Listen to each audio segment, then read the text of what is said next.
పరమానందయ్య శిష్యుల కథలు 3వ భాగం. సూది తీసుకురావడం ఎలా. ఒకరోజు పరమానందయ్య శిష్యులను పిలిచి దగ్గరలో ఉన్న రైతు ఇంటికి వెళ్ళి సూది తీసుకురమ్మని పంపారు. శిష్యులందరూ కలిసి రైతు ఇంటికి వెళ్ళి సూది కావాలని అడిగారు.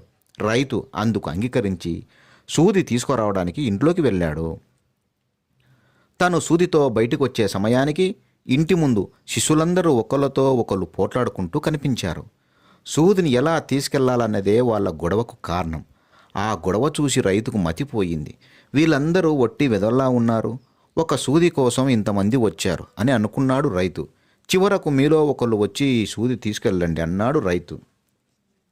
అందుకు శిష్యులు, అయ్యా, తమరు ఏమిచ్చినా మేమందరం కలిసి తీసుకెళ్తాం, మేము ఏం చేసినా కలిసే చేస్తాం, అందువల్ల దయచేసి ఆ సూది మా అందరికీ కలిపి ఇవ్వండి, అందరం కలిసే గురువుగారికి ఇస్తాం అన్నారు. రైతుకు నవ్వు వచ్చింది. ఇంతమంది కలిసి ఈ సూదిని ఎలా తీసుకెళ్తారు? నేను మీకు ఒక కిటుకు చెప్తాను, ఆ విధంగా చేయండి అన్నాడు. వాళ్ళని ఆట పట్టించాలనుకున్నాడు రైతు. మా పేరట్లో ఒక పెద్ద తాటి చెట్టు మొద్దు పడి ఉంది, అందరూ వెళ్ళి దాన్ని తీసుకొచ్చి ఆ మొద్దుకు సూది గుచ్చి తీసుకెళ్ళండి అని నవ్వుతూ సలహా ఇచ్చాడు. శిష్యులందరూ అందుకు అంగీకరించి తాటి మొద్దు చూపమని అడిగారు. రైతు తాటి మొద్దు చూపాడు. మొద్దు చూసి శిష్యులందరికీ ఆనందించారు. రైతు చెప్పినట్టుగానే ఆ సూది ఆ మొద్దులో గుచ్చి దాన్ని మోసుకొని గురువుగారి దగ్గరికి వెళ్ళారు.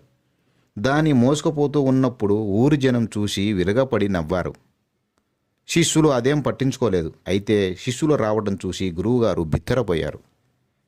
శిష్యుల మూర్ఖత్వాన్ని కోపం వచ్చి అందరినీ తిట్టారు. సూదితో కాలిలో ముళ్ళు తీసుకొని మొద్దును తీసుకుపోయి రైతుకు తిరిగి ఇచ్చేయమని చెప్పారు. శిష్యులు మళ్ళీ అందరూ సూదిని మొద్దుకు గుచ్చి తీసుకుపోయారు. అది చూసిన రైతు, అతని భార్య నవ్వు ఆపుకోలేకపోయారు. కథ సమాప్తం.